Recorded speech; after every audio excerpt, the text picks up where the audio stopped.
JTV ನ್ಯೂಸ್ಗೆ ಸ್ವಾಗತ. ನಾನು ಅಕ್ಷಯ. ಬಡವರ ಹೊಟ್ಟೆಗೆ ಸೇರಬೇಕಾದ ಪಡಿತರ ಧಾನ್ಯವೇ ಅಕ್ರಮ ಸಾಗಾಟಕ್ಕೆ ಬಳಕೆಯಾಗುತ್ತಿದೆಯೇ? ಕನಕಪುರದಲ್ಲಿ ಬಡವರ ಪಾಲಿನ ಪಡಿತರ ಅಕ್ಕಿ ಹಾಗೂ ರಾಗಿಯ ಅಕ್ರಮ ಸಾಗಾಟಕ್ಕೆ ಯತ್ನಿಸಿದ ಘಟನೆ ಬೆಳಕಿಗೆ ಬಂದಿದೆ.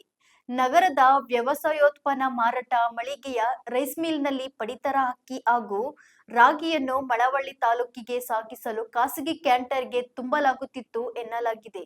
ಯಾವುದೇ ಸೂಕ್ತ ಪರವಾನಗಿ ಇಲ್ಲದೆ ಟನ್ಗಟ್ಟಲೆ ಪಡಿತರ ಧಾನ್ಯವನ್ನು ಸಾಗಿಸಲು ಯತ್ನಿಸಲಾಗಿದೆ ಎಂಬ ಆರೋಪವು ಕೇಳಿಬಂದಿದೆ. ಈ ವೇಳೆ ವಿವಿಧ ಸಂಘಟನೆಗಳ ಮುಖಂಡರು ಸ್ಥಳಕ್ಕೆ ತೆರಳಿ ವಾಹನವನ್ನು ತಡೆದಿದ್ದು ಸುಮಾರು 300 ಚೀಲಗಳಿದ್ದ ಅಕ್ಕಿ ಮತ್ತು ರಾಗಿಯನ್ನು ವಶಪಡಿಸಿಕೊಂಡು ಆಹಾರ ಇಲಾಖೆ ಅಧಿಕಾರಿಗಳಿಗೆ ಮಾಹಿತಿ ನೀಡಿದ್ದಾರೆ.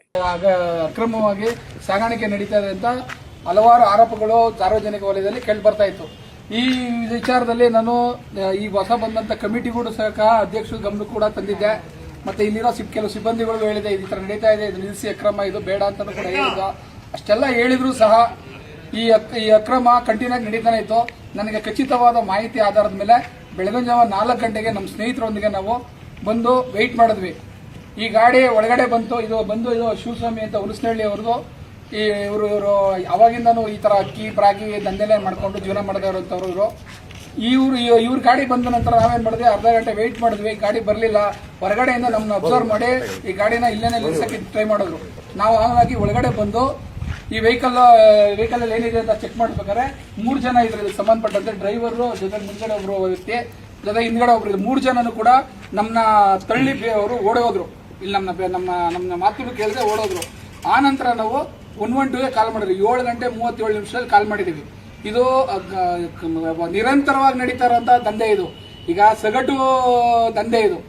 ಹಂಗಾಗಿ ಮ್ಯಾನೇಜರ್ ಇರ್ತಾರೆ. ಈ ಗಾಡಿ ತುಂಬಕ್ಕೆ ನೀವು ಯಾವಾಗ ಯಾರು ಮಾಹಿತಿ ಕೊಟ್ರಿ? ಇದನ್ನ ಸಾಗಣೆ ಮಾಡಿ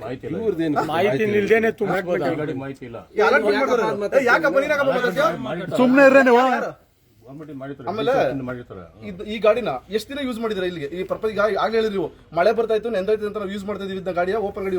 ಎಷ್ಟು ದಿನ ಈ ಗಾಡಿ ಯೂಸ್ ಮಾಡಿದೀರಾ? ಮತ್ತೆ ಈ ಹಿಂದೆ ನಾವು ಇದೇ ಫಸ್ಟ್ ನೋಡಿ, ಇದೇ ಫಸ್ಟ್ ಮೊದಲು ಅಂದ್ರೆ ಪರ್ಮಿಷನ್ ಬೇರೆ ತಗೋತೀರಿ. ಮೊದಲ ಲಾರಿ ಸ್ಟಾರ್ಟ್ ಆಗಿದ್ದಾಗ ಡಿ.ಸಿ ಪರ್ಮಿಷನ್ ತಗೊಂಡು ಕೊಡೋ ಬೇರೆ ಈಗಿದ್ಕು ಪರ್ಮಿಷನ್ ಬಂದಿರೋದು. ಇದು ನಾವು ನೋಡಿರೋದಲ್ಲ. ಈಗ ನೀವು ಹೇಳಿದ್ರೆ ಇದೇ ಫಸ್ಟ್ ಟೈಮ್ ಬಂದಿರೋದು ಹೇಳ್ತೀನಿ. ನಾನು ಹೇಳ್ತೀನಿ ಇದು ಮೊದಲನೇ ಟೈಮ್ ಅಲ್ಲಿ ಬಂದಿರೋದು. ಇದು ಸುಮಾರು 5-6 ವರ್ಷದಿಂದ. ಈಗ ಏನು ಶಿವಸ್ವಾಮಿ ಅವರೇ ಏನು ದಿನಸಿ ಅಂಗಡಿ ಮಾಡಿ ಕಾಮಧೇನು ಸ್ಟೋರ್ ಯಾವ್ದೋ ಒಂದು ದಿನಸಿ ಅಂಗಡಿ ವೀರಭದ್ರೇಶ್ವರ ಟ್ರೇಡರ್ಸ್ ಮಾಡಿಕೊಂಡಿರಲ್ಲ, ಅವರು ನಿರಂತರವಾಗಿ ಅವರು ರಾಗಿ ವ್ಯಾಪಾರ ಮಾಡ್ತಾರೆ, ಅಕ್ಕಿ ವ್ಯಾಪಾರ ಮಾಡ್ತಾರೆ. ಇದು ನಿರಂತರವಾಗಿ 5-6 ವರ್ಷದಿಂದ ನಿಮ್ಗೂ ಅವ್ರಿಗೂ ಸಂಪರ್ಕ ಇದೆ ಅಂತ ಹೇಳ್ತೀನಿ. ಅಲ್ಲ ಗಾಡಿ ಇದೇ ಫಸ್ಟ್. ಈಗ ಈ ಗಾಡಿ ತಗೋಬೇಕು ಅಂತ ನೀವು ಈಗ ಹೇಳಿದ್ರಲ್ಲ, ಮಳೆ ಬರ್ತದೆ ಅದಕ್ಕೆ ರೆಸಲ್ಯೂಷನ್ ಬರ್ದಿದ್ದೀರಾ? ನಾವು ಬರ್ದಿಲ್ಲ. ಇನ್ನೇನು ಬರ್ದವ್ರೆ?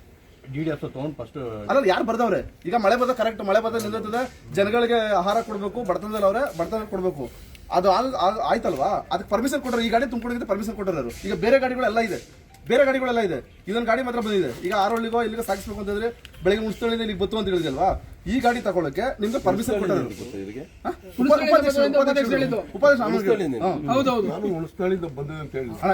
ಲಾರಿ ಲೋಡ್ ಆಗದೆ ಲೋಡ್ ಆಗಿ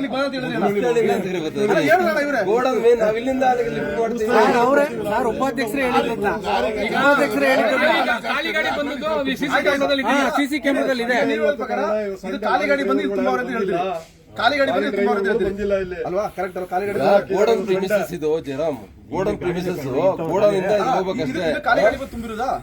ಖಾಲಿ ಗಾಡಿ ತುಂಬಿಲ್ಲ. ಅವ್ರು ಹೇಳೋ ಪ್ರಕಾರ ಪರ್ಮಿಷನ್ ತುಂಬಬೇಕು, ಪರ್ಮಿಷನ್ ಹಾಕ್ಸಿರ್ಕೊಂಡ್ರೆ ತುಂಬಿರ್ಲಿ. ಅದು ನೋಡೋಣ ಬಿಟ್ರೆ ಪರ್ಮಿಷನ್ ಹಾಕಿ ಬೇರೆ ಗಾಡಿ ತಗೋಬೇಕು. ಆಯ್ತು, ಏನಾದ್ರು ರೇಟಿಂಗ್ ಅಲ್ಲಿ ಕೂಡ ಕ್ರಮ ತಗೊಳ್ಳೋಣ ಅಷ್ಟೇ. ಏನಾಯ್ತು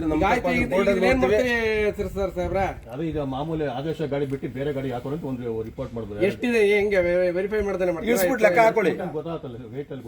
ಅಲ್ಲ ಸರ್, ನೀವು ತುಂಬಬೇಕಾದ್ರೆ ಹೇಳಿದಾರ ಸರ್, ಇಷ್ಟು ಮೂಟೆನೆ ಇಂತ ಈಗ ಇದನ್ನ ಕಳಿಸ್ಬೇಕಾದ್ರೆ ಜೊತೆ ರೆಕಾರ್ಡ್ ಕಳಿಸ್ತೀರಲ್ವಾ? ರೆಕಾರ್ಡ್ ತರಿಸಿ ಬಿಲ್ ತರಿಸಿ ಇಂತ ಊರಿಗೆ ಹೋಗ್ಬೇಕು ಅಂದ್ರೆ ಬಿಲ್ ಕೊಡಿ. ಅಲಾಟ್ಮೆಂಟ್ ಬಿಲ್ ಕೊಟ್ಬಿಟ್ಟು ನೀವೇನಾದ್ರು ಇಲ್ಲಿ ಅಲಾಟ್ಮೆಂಟ್ ಬಿಲ್ ಕೊಡಿ. ಈಗ ಯಾಕಂದ್ರೆ ಬೆಳಗ್ಗೆ 7 ಗಂಟೆಯಿಂದನೂ ತತ್ತಾರ ವೇದನ. ಈಗ 10 ನಿಮಿಷ ಆಗ್ಲಿ, 10 ನಿಮಿಷ ನಿಮ್ ಮುಂದೆನೆ ಎಲ್ಲ ಪತ್ರಕರ್ತರು ಕೊಡಿ.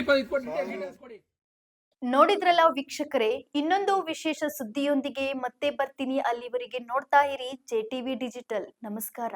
ಇನ್ನಷ್ಟು ಉಪಯುಕ್ತ ಸುದ್ದಿಗಳಿಗಾಗಿ ನಮ್ಮ ಜೆಟಿವಿ ಡಿಜಿಟಲ್ ಅನ್ನು ಸಬ್ಸ್ಕ್ರೈಬ್ ಮಾಡಿ, ಲೈಕ್ ಮಾಡಿ, ಶೇರ್ ಮಾಡಿ ಹಾಗೂ ನಿಮ್ಮ ಅನಿಸಿಕೆಗಳನ್ನು ಕಮೆಂಟ್ ಮೂಲಕ ತಿಳಿಸಿ. ಜಾಹೀರಾತಿಗಾಗಿ ಈ ನಂಬರ್ಗೆ ಸಂಪರ್ಕಿಸಿ.